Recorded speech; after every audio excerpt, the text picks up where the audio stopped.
Continuing our tradition of giving our youth a hard time. Next up, we have Cole, who is in the unfortunate position of inheriting some code that I wrote. And it said, Cole, this is a great idea. Fix it. And so he'll be talking about some of the things he's been doing in terms of understanding how disk is used at EPs, which has historically been a really hard thing for us to wrap our heads around. So we'll talk about how Cole has progressed. Thank you, Brian. Before I start, I'd actually like to mention I was chatting with Justin at lunch, and we came to the conclusion that you can tell when I have my talk during Condor Week, because I dress fancy. And by fancy, I mean I wear my tie and tuck in my shirt. So here I am. I'm here to talk about job disk enforcement at the execution point. And to kind of jump into this, I really want to start with just resource management at execution points. Why would an administrator want to manage resources? Well, some pretty obvious reasons. The big one I like to say is jobs are guests, right? You're an administrator, you have your host machine, you have it set up to allow Condor jobs to come in.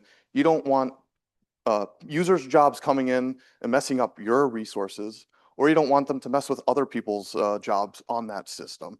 You want them kind of contained, watched, monitored, restricted, maybe like a bunch of fools stuck in an elevator. For reference, this was a fun time last year where a group of 12 of us got stuck in an elevator.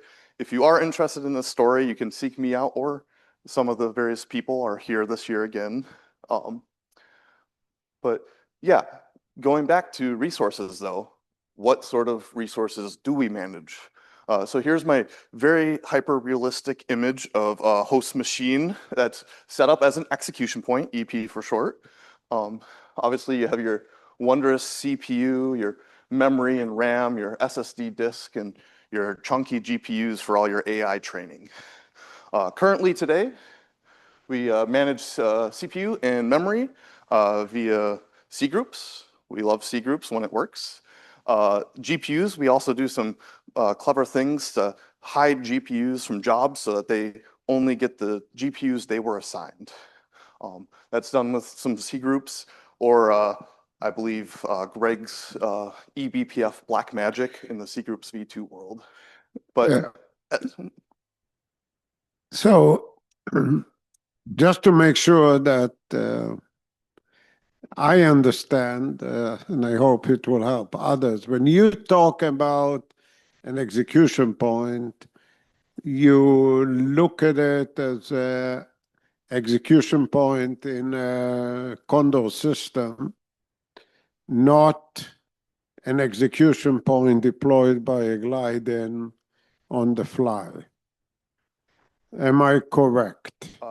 Correct. That will get elaborated on for reasons in a little bit. So I think it's important to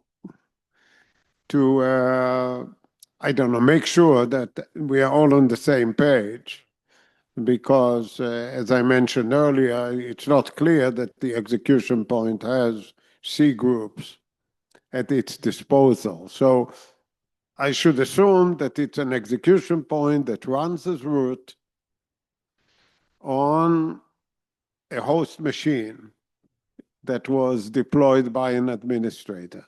Yes. And everything about glide-ins and friends, I should not think about, at least at the moment. Correct. Thank you. Yes. Thank you, Marone, for bringing it up. That is a very important point. I mean, obviously, even in the glide-in world, we would love to enforce these resources, but limitations do exist. But getting back on track, if you haven't guessed from the beginning of my slide, we can now enforce disk usage of jobs. How do we do this, you ask? Well, kind of going into what Marone said, we use Linux's native logical volume manager. This is a technology that exists with the Linux OS this is where I want to get into the sidetrack of one of the points that Marone brought up. This does require Condor to be run in privileged mode under root or as root, and it requires a Linux OS. So sorry for anyone who was like, oh, all my Windows EPs are going to have disk management. I'm sorry. But yeah, Condor leverages this logical volume manager to create ephemeral logical volumes on the fly. This technology is actually really interesting because it allows an administrator to take a bunch of different disks and arrange them into one logical volume group that they can then carve out their own smaller devices to the sizes they see fit. And as I said, Condor itself at the execution point will create these ephemeral logical volumes for each job. So how do you do this? Well, the short answer is you simply have to set this one knob. Start D and force disk limits equals true. I do want to note right now, this and some of the other configuration options do require Condor to be restarted, not just reconfigured. Under the surface, setting that will create a loopback file, set up all the LVM stuff for you, and just let your Condor jobs be enforced. If you do, oh, that's a bit of a mistake. If you do use just this knob, you might want to consider increasing the default size of the loopback file because it's only 10 gigabytes, and I'm pretty sure most of you probably don't want to just provide 10 gigabytes at your big execution points. But if you're an administrator, you might be thinking, yeah, that's nice. You can create a loopback file and set it all up for me, but I know LVM or I want to provide it myself. Well, we support that. You can go out of your way to set up a really nice big Condor volume and provide it to Condor to use. Just have to provide this other configuration option, LVM volume group name. That's the name of the actual volume group that you want Condor to use when creating these ephemeral logical volumes. So in case you are an administrator who maybe hasn't worked with LVM before and you want to set it up, I have a very simple setup tutorial. First step, we got to create our volume group. There's a couple commands you have to run. The reason this requires root is because all the LVM commands require root to run. So the first step, you need to create a physical volume list. You basically just list the devices that you want to be included. So I have my 3 SSDs here, 1, 2, and 3. I run pv create. Then you do you create a volume group. So I'm creating my volume group Condor_VG with these same devices. Next step, let Condor know. Enforce disk limits. Please use Condor_VG.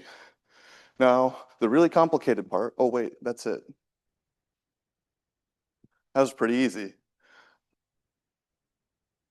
So, getting away from the jokes, while this disk enforcement is kind of, oh, sorry, I'm losing my train of thought.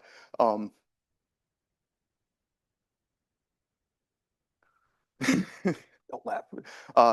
Okay, I'm just going to jump into it. There are some other benefits to using ephemeral LVs that come about. This is my nice little rundown list, simplified, job isolation, disk management, reporting, a little bit of efficiency at the execution point, and data encryption. I'm going to go into more details right now, but if you want to come back and take something away from this, here's one slide that lets you know if I'm using disk enforcement with HT Condor at my site, these are some things that will benefit the jobs. So the first one is improve job isolation. Like we said, we don't want jobs to run amok. We don't want them to mess with other jobs, mess with your resources. And LVM allows us to leverage the fact that these ephemeral logical volumes, we can create this entire file system and give it to just one job.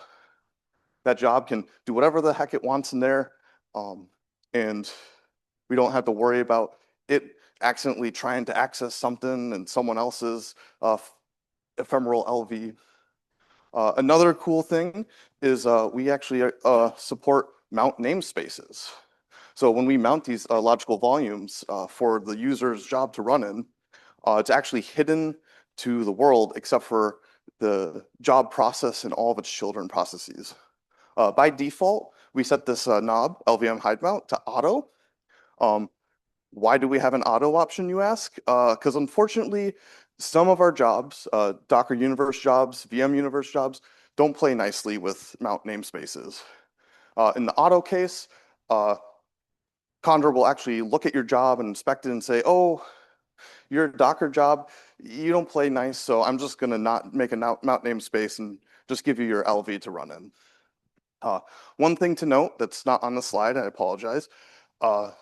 When using mount namespaces, it might be difficult for an administrator to, see what's going on. Don't worry, ns-enter allows you to run commands and look into these jobs sandboxes and still do exploration. Like I said, another benefit is improved disk management.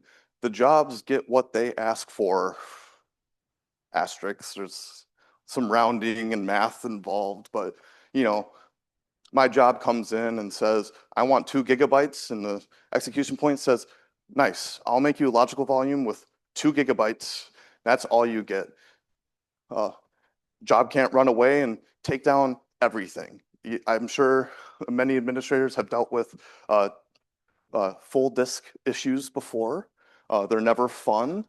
And in this case, this one job down here has decided to use up all of its disk space, and it goes crazy and everything's blowing up and they're getting weird errors, but everyone else's jobs are kosher. Your system's still kosher. It's all good and dandy. Another improvement is improved reporting. This is actually extra key because, as I mentioned, there's this hard disk limit for jobs. They ask for 2 gigabytes, they get 2 gigabytes. With this hard limit, increases greater chance of getting an enospace error.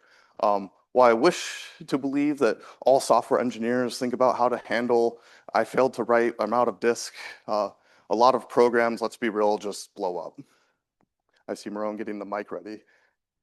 Yeah, going back to some of the comments, Nope. to Doug Thane's talk earlier, can you also use it to report to the user usage? How easy it is to say, this is how much you used, or, profiling the disk usage of the user as part of the job report at the end. I do believe when you are using the disk enforcement, we do directly ask the logical volume how much disk you're using, and that should get set into the job record. Good. So any thoughts about the more information you can get through this isolation about to profile the job and communicate it back to the user, not only as an enforcement, would be useful. The final point with improved reporting is you get a sane message when we catch you overusing your disk. You asked for 2 gigabytes, your job tried to use 3 gigabytes, things went crazy, they blew up. We caught that. I know Marone doesn't like hold messages, but I feel like this is one case where I would argue kind of is a good use case for a hold message, because this is something the user controls. They requested 2 gigabytes and they've used more than that. I don't know if you want to make a point, Marone. I see you have the mic. Yeah, it can be a panel discussion. It's how should you treat your children if they try to use more than they ask for? I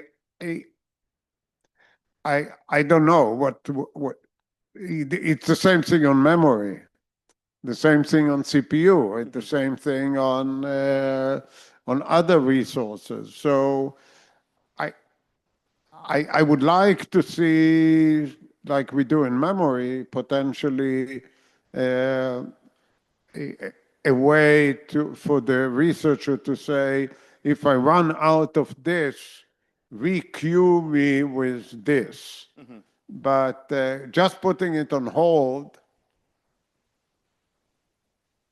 I have mixed feelings, and this might be a good topic to get the community to respond to it. Yeah, I mean, I also personally agree. I think having some sort of dynamic increase of like, I requested this much, that didn't work this first time. Could I have some more? I don't know where we stand, Todd, on memory. Is there a way to express requeue me with twice as much if I run out? Yeah, not mountain user, but no, not mountain.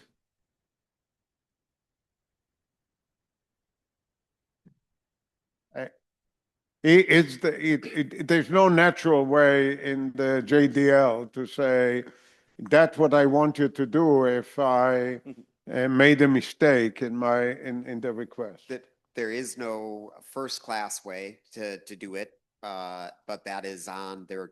There's a ticket and it's on the roadmap. Yeah, so I think it would be useful, interesting, possible to make it more generic and not limited just to memory. Yeah. No, she was just giving a thumbs up. Okay. Yeah. As I mentioned, there is actually a little bit of a efficiency bonus at execution points.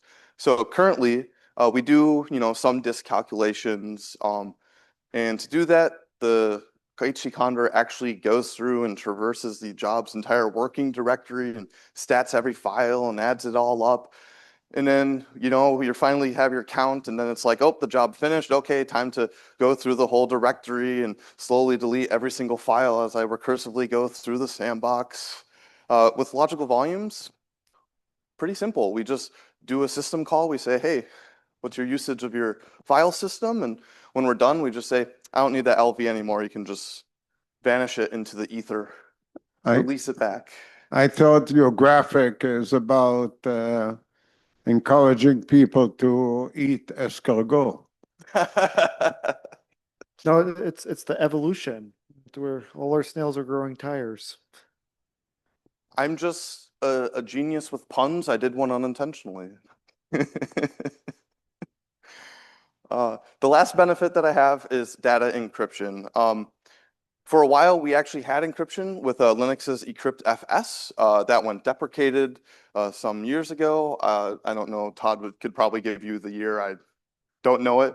But with logical volumes, we can actually use crypt setup to encrypt the logical volume so that all that data is protected, in case Brian decides to go to your data center and pull out a disk and try to look at your stuff.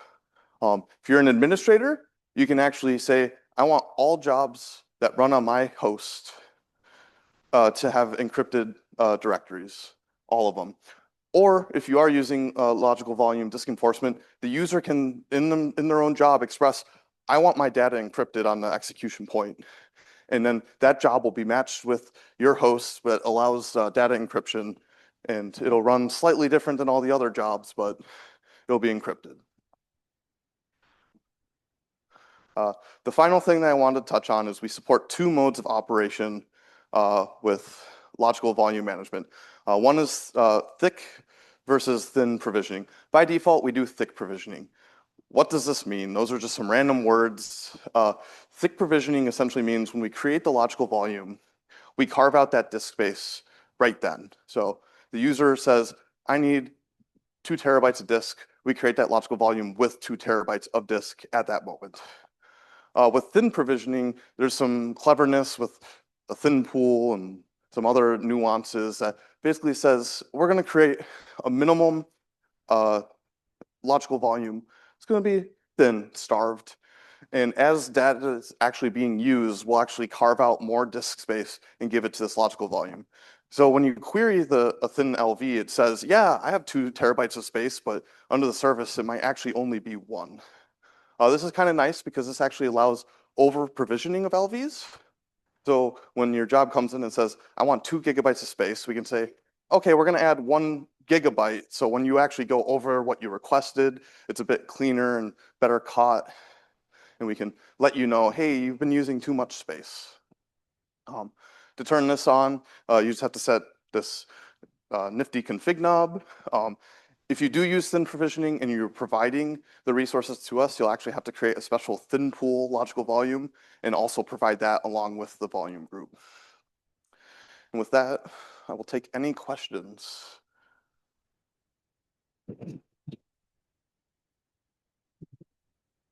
No. Got questions. So if you back up one slide. Yep. Would you say this is true or false? That the main distinction for a lot of users of thin versus thick, first of all, which one is default? What do you get by default? Oh, if you were paying attention to my talk, you would know I said thick. Very good. Very good. So is the distinction that in thick provisioning, the job may end up getting an no space. So the job may try a write and then get an error saying error no space. And with thin, the job will never get the error no space and it'll just be put on hold before that happens. Is that true? For the most part, true. Yeah. I mean, the thin has some caveats of using up the extra space we allocate and then held right for a while and blah, blah, blah. But I'd say for the most part, that is a true accurate Okay. statement.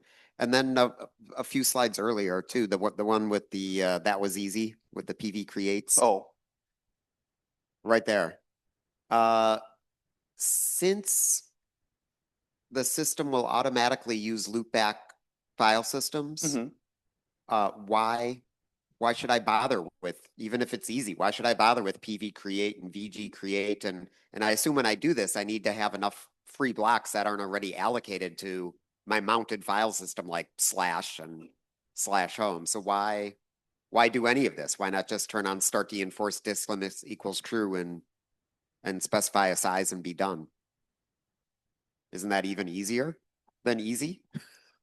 I honestly don't know if I have a good answer for that.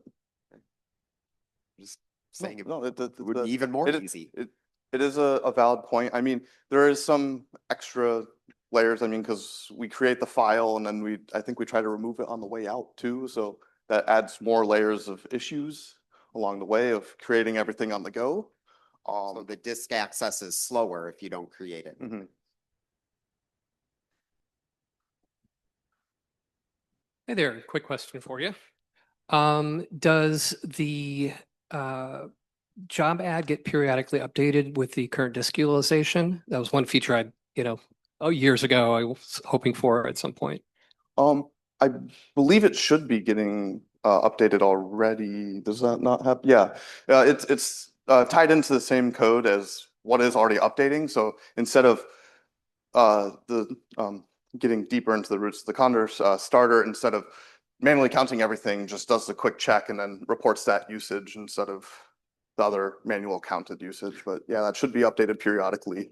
So as an example, if you have 1 million files in your job, every couple minutes, it's going to go try to count every 1 million files, which may be pleasant or unpleasant. Yeah. Versus effectively what happens is DF now, because it's just a file system, so DF.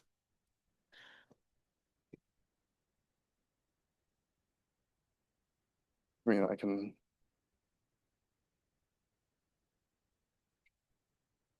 Yeah. Sorry. Okay,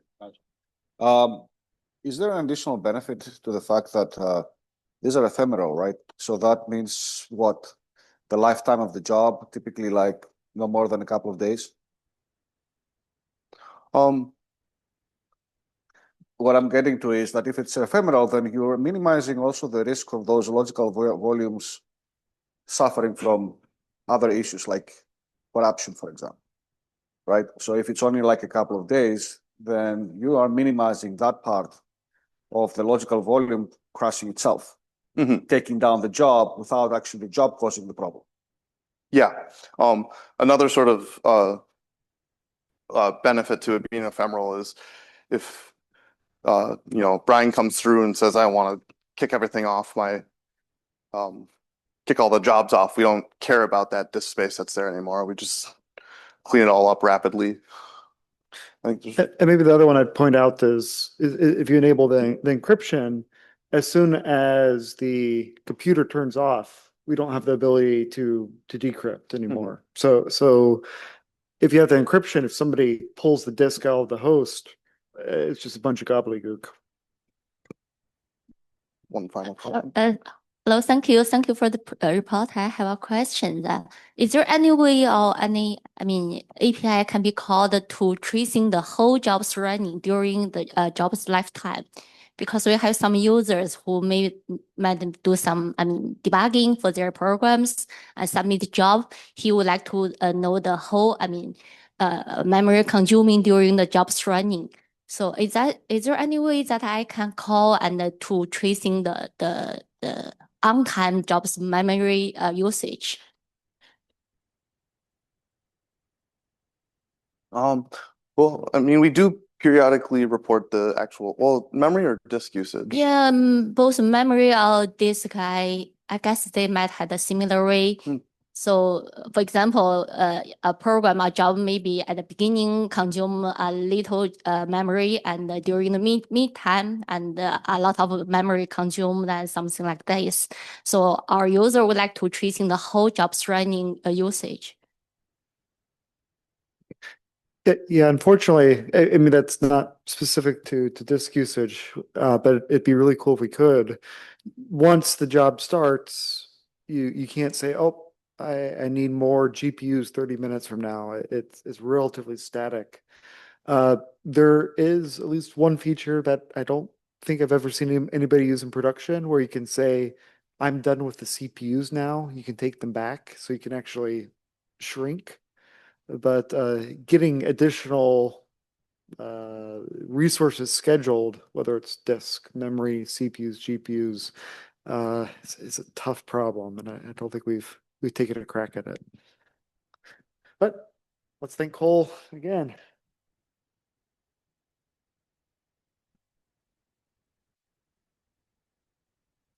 A quick question that just occurred to me. What happens if a job wants to access two of these volumes? Is that an issue? Because I'm thinking about slot 0. So let's assume that I have some of my data that is shared, and does any of this hocus pocus affect that? Can I do symbolic link or whatever across, or I have to copy it? There's no problem. There's no problem. There's no problem, okay. I think the only potential issue is if we foolishly hide mounted the slot 0 space and then. He has to write some more code, but Yeah. there's no problem. Yeah. Good. All right.